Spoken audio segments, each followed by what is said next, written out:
Hi, this is Pastor Rick. Glad you're with me today on Demand. Today we talk about personal growth, investing in you personally. It's so easy to get tied up in investing in your children, your family, the car, the cat, the dog, everybody but you.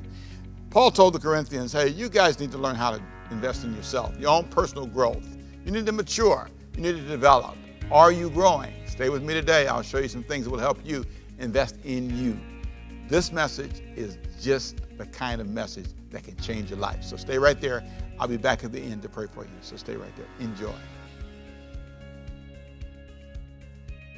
I am thrilled that we have been talking about investments because it's just a big word. And the word investment, what does it mean? It's about you putting something in your life that will help you.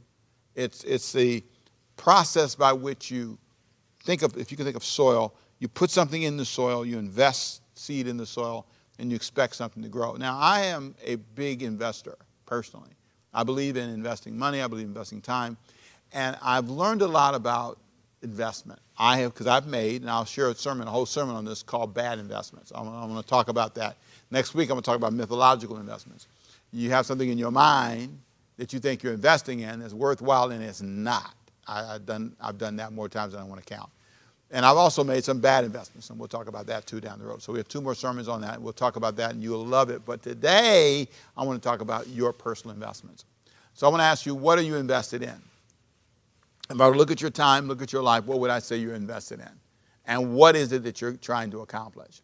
Now, for a lot of people, they're all over the map. Matter of fact, their investment is in being busy. And that's really not a good investment if it's not leading you anywhere. You're just running around doing stuff. I want to share a text in 1 Corinthians chapter 3 where Paul talks to the Corinthian church about this topic. And what he does is he basically says, you guys need to invest in your own personal growth because that's the issue. The issue is that you're not developing the way you should. Now remember, these are religious people, church people. These are people who are speaking in tongues, dancing around. These are people who are prophesying, but they're not growing. I want you to see the connection. You can go to church, you can pray, you can dance, and not be growing. If I want to really know if you're growing, I've got to zoom in a lot closer and see you. I've got to see you outside of a religious context. You know, just seeing you in the context of church or whatever. That's not going to help me know where you are. Listen to what Paul said to these religious people. 1 Corinthians chapter 3, verse 1. He said, brothers and sisters, I could not address you as people who live by the Spirit, but as people who are still worldly, mere infants in Christ. Verse 21, I gave you milk and not solid food, for you are not yet ready for it. Indeed, you are still not ready. I want you to think about that. There are 2 things he says that are really simple, really basic. Basically, you guys are immature. You need to invest in maturing. That's the first thing he says. You need to invest in maturing. That is a profoundly dynamic statement that if you take that and say, am I childish?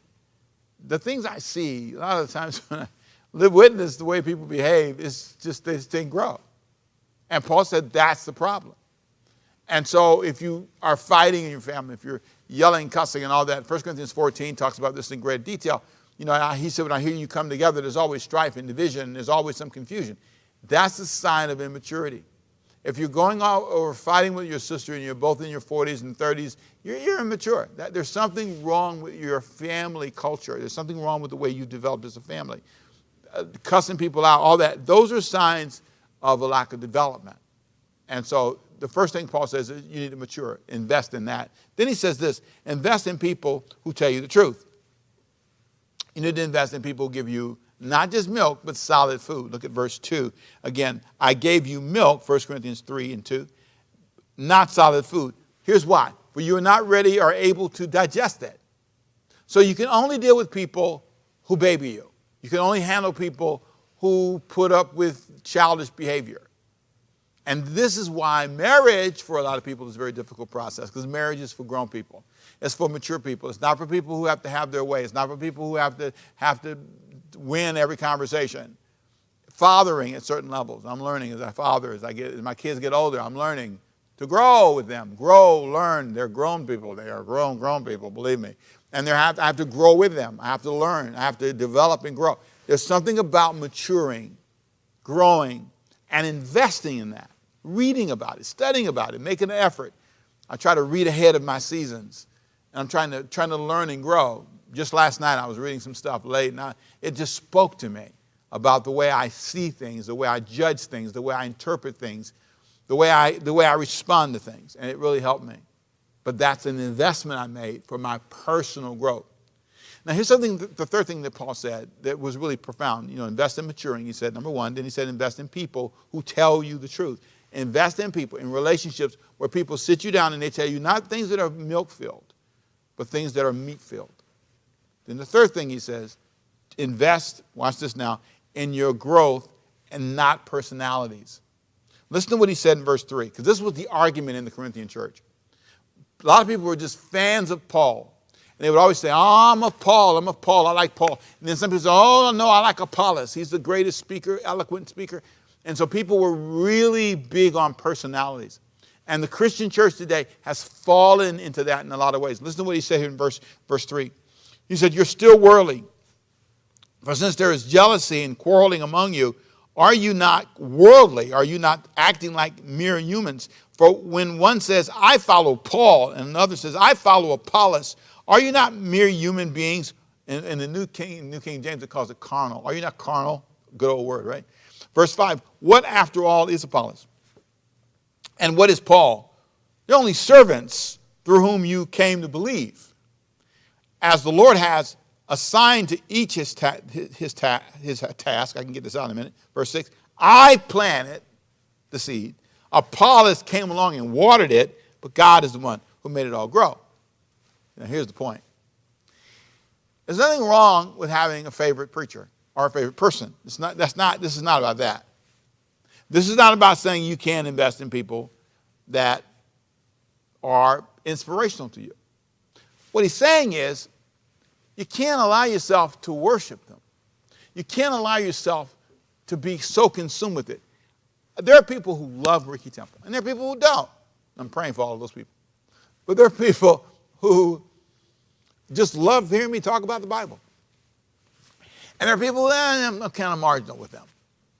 And that's okay. Some people like strawberry, some people like vanilla, some people like chocolate chip, some people like just plain chocolate. It's okay. It doesn't matter.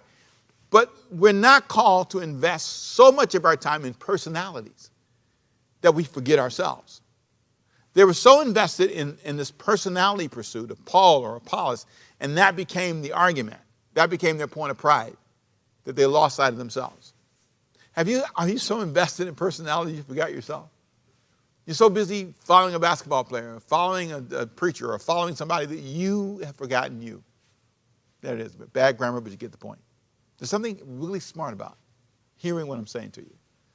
And so I think there are four things to remember that will help you stay balanced and not fall into these traps of personalities or getting lost in immaturity. Number one, remember who grows things.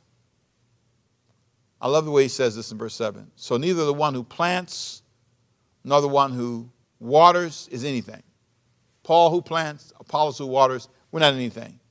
God makes things grow. It's my relationship with the living God that makes things happen for me. It's not just being a Baptist or a Methodist or a Catholic or being in a, it's about my relationship with the living God. Then secondly, remember, he said this, your planting and watering purpose.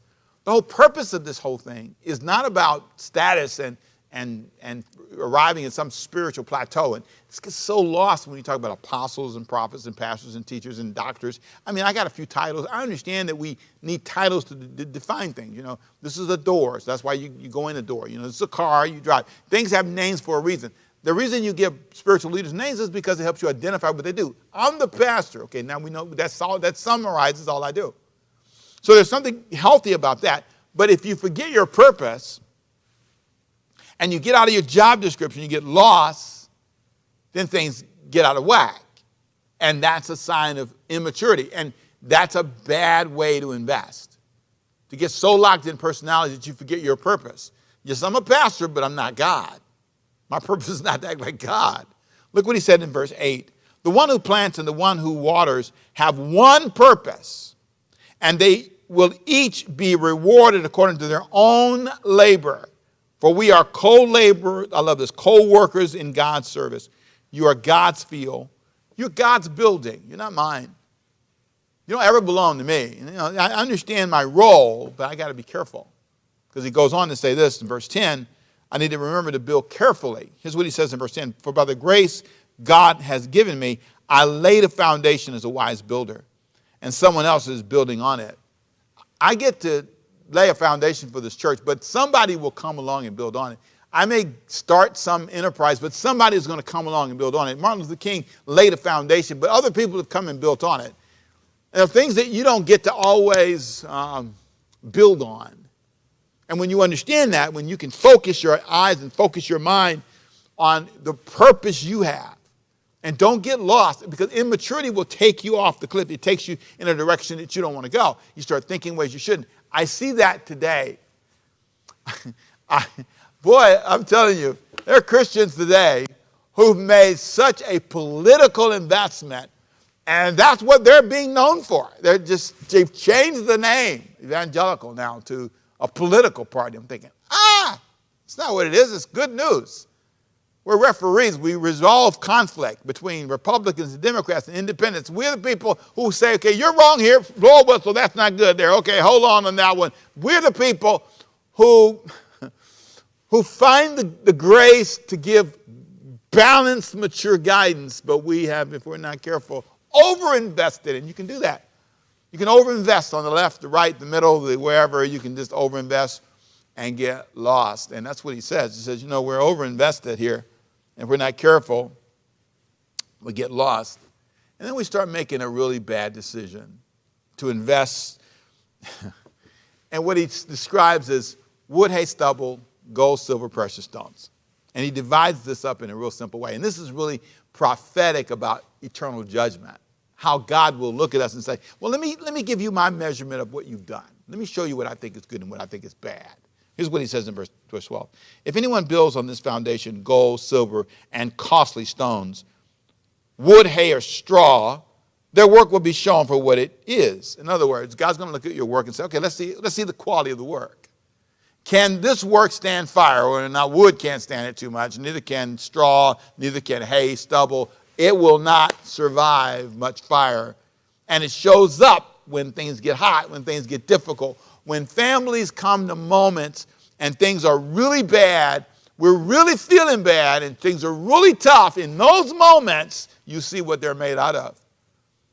And a lot of times it just blows up. One argument, divorce, it's over. One problem, bam. One bill that we didn't expect, can't pay it. Got to call the credit people.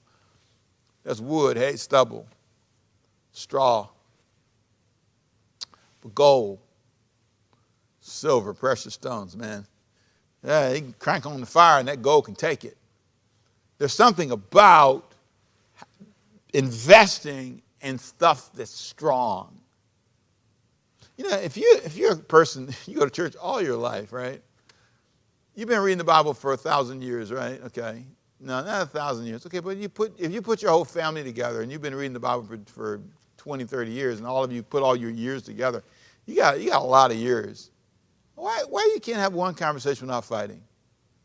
Why is it that why do you have to have this kind of stuff? See, this is where he says, see, your investment's wrong. You're so invested in other stuff. You're not investing in yourself. So here's what he goes on to say. Let me read it again, verse 12.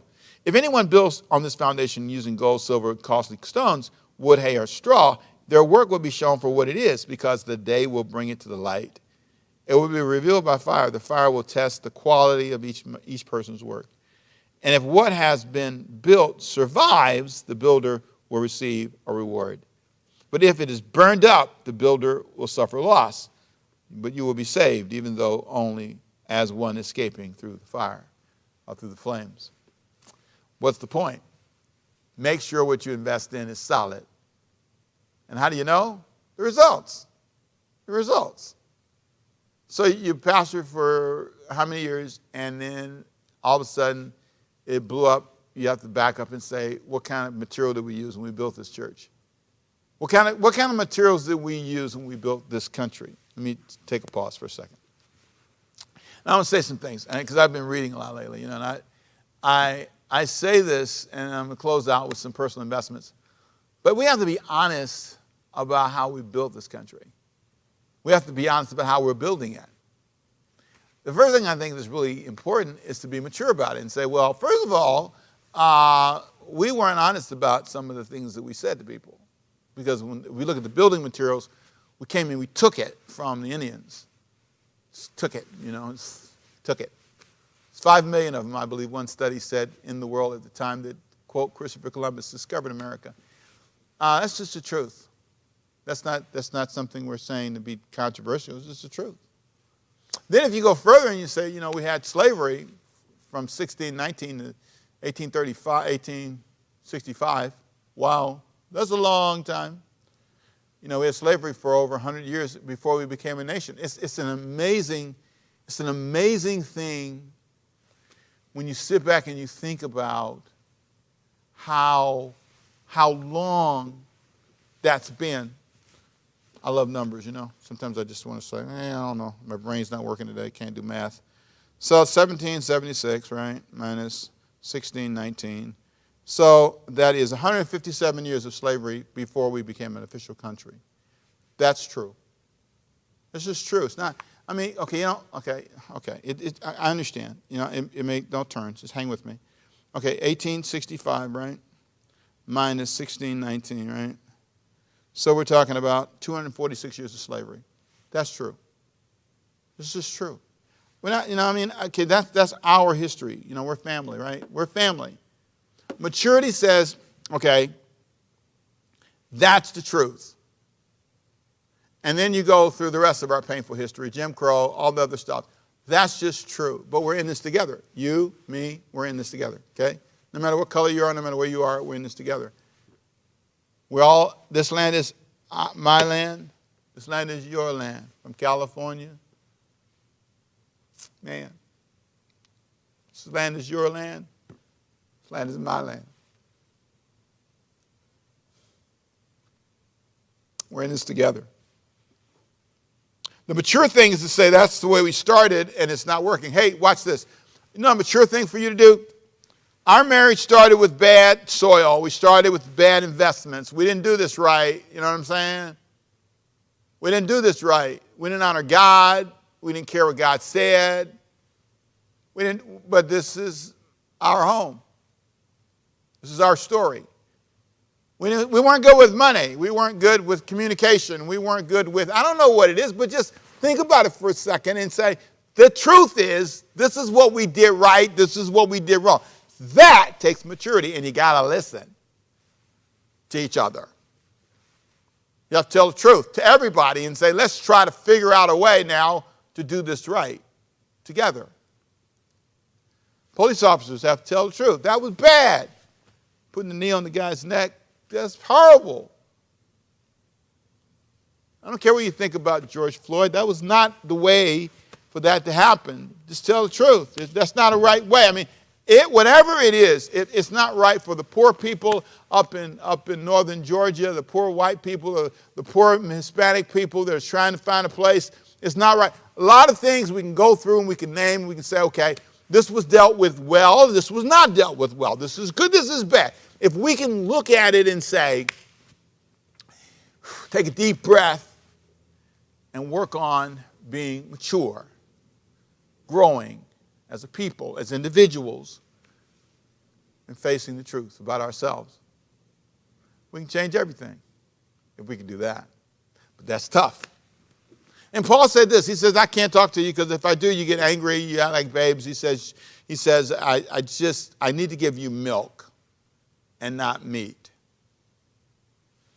One of the things I do a lot, which you may be surprised about, is I have a lot of editors in my life. Every sermon, every book I'm writing, my academic pursuits, which are ongoing. I'm telling you, man, I'm telling you, at the doctoral level of study, if you're going to do well, you got to let people edit you. They have to edit your work. They have to edit how you write. They have to take your work and put red ink all over it. And you have to embrace it and say, thank you, I'm listening to you. How do I need to phrase that? And then at every level of learning, masters, all the way down, anything you do up the train, any career, any path, making money, man, anything you do, are you mature enough to invest in your life and tell the truth to yourself? Are you too immature for someone to tell you that you shouldn't act that way as a woman married to that guy?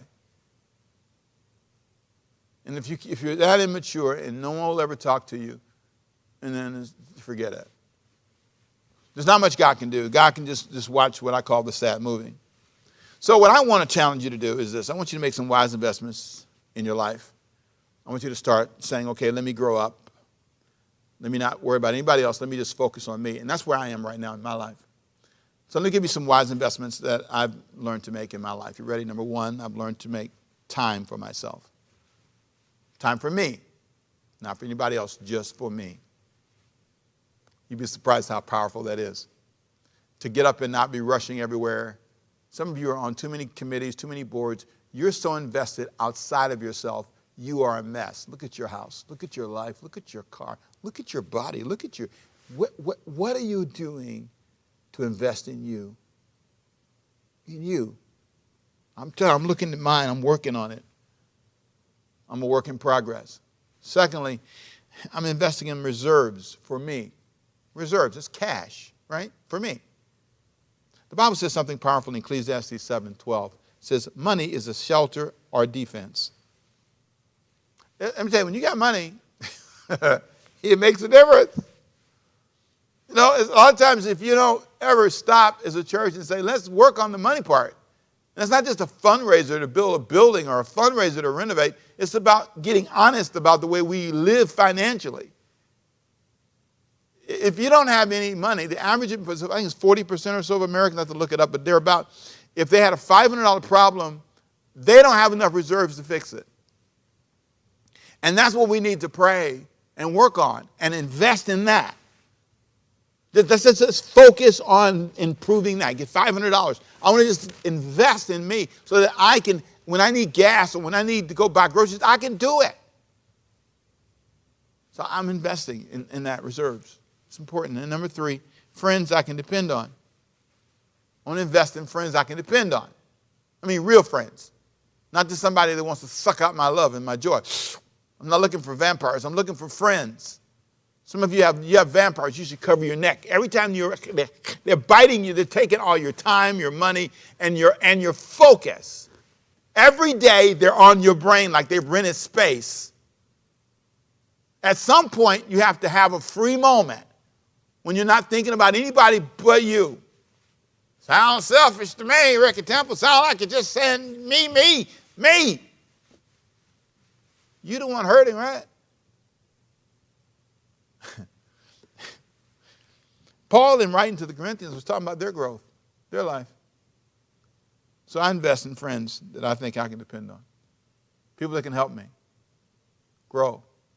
Not people I can go get something from. Some people make you a friend so you can be a bank account for them. That's not a friend. That's not friend.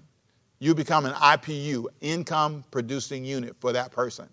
Whenever they need income, they call you. They don't deal with you otherwise. It's not a friend. Income producing unit. That's what you are. I call it an IPU. I don't need those. I need, number 4, knowledge I can draw from. I need to know for me. I just need to know for me. Me. It's nothing like personal knowledge. There's a term that is just profound. It's called academic racism, is what it means. I deny you access to knowledge so you don't know. Part of the story of slavery was it denied education. It denied education.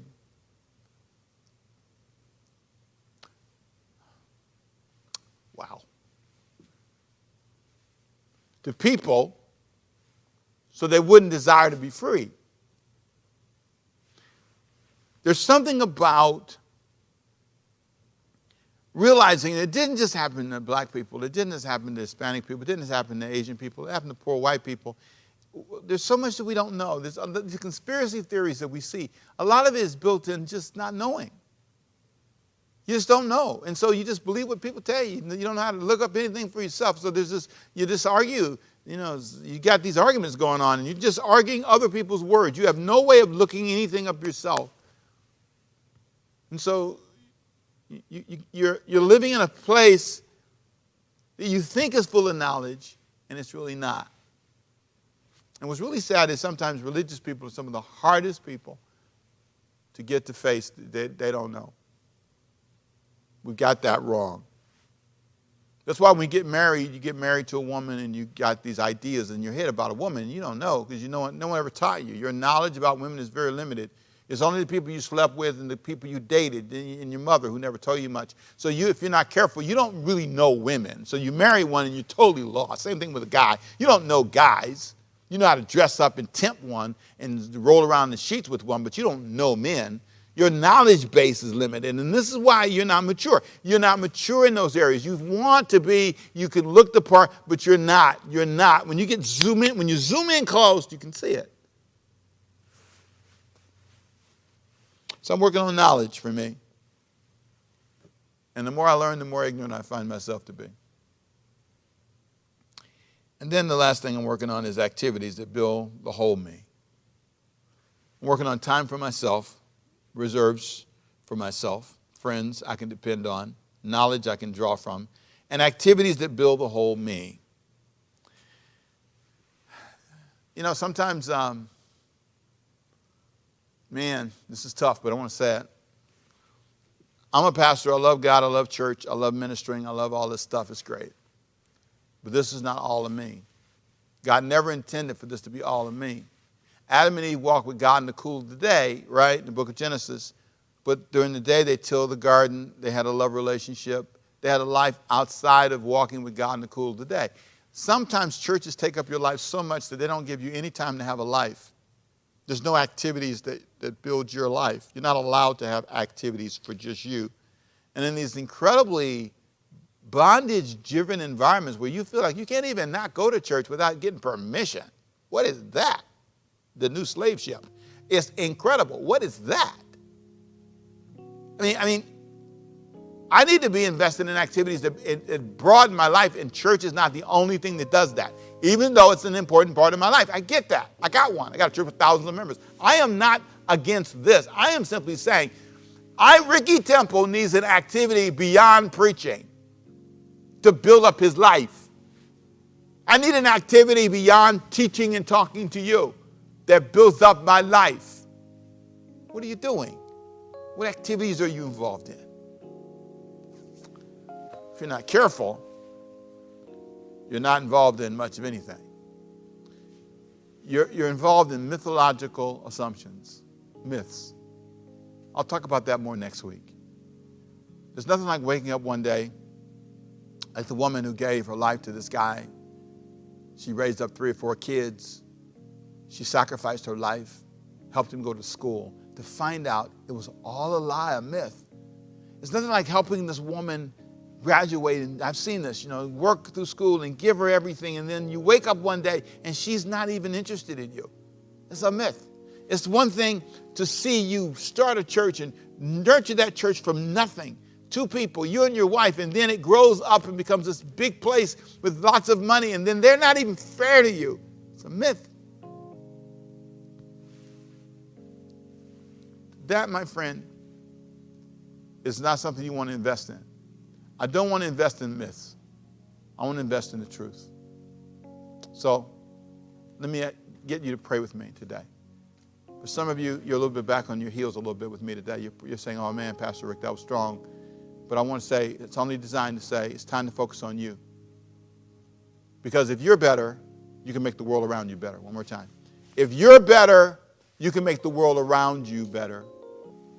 It's all about you understanding the power of investing in you. Yeah, yes, you.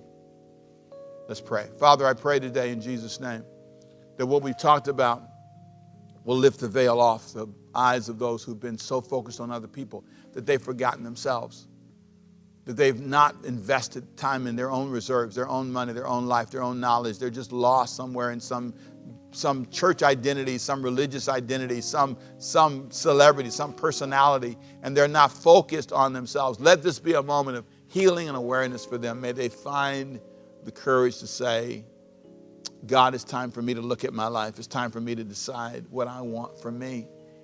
And God, there's nothing wrong with it.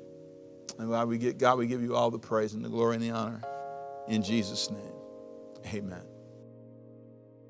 Well, I pray you were blessed by that message. The part I like the most is use good material when you're investing. Wood, hay, and stubble, that just blows away in the wind, catches fire quickly. But that good stuff, gold, silver, precious stones, that's what you need to invest in. What basically that means is you make sure your investments will last. That's my prayer. Let me pray for you. Father, I pray that we would not be wood investors, stubble investors, hay investors. I pray we'd be gold, silver, and precious stone investors, that we'd invest in our own growth, our own maturity, and our own future. Help us not be afraid. The Corinthians need to learn to listen. They need to learn to grow up and not whine and cry and act like babies. It's time for us to take that same advice and become all you designed us to be. In Jesus' name, amen. Thank you for being with us on demand. I hope it helped you grow up today. I hope you go out and say, you know what? I need to just think about me, not just my kids, not my family, just me. Personal investments. See you next time right here on demand. You be blessed. Bye-bye.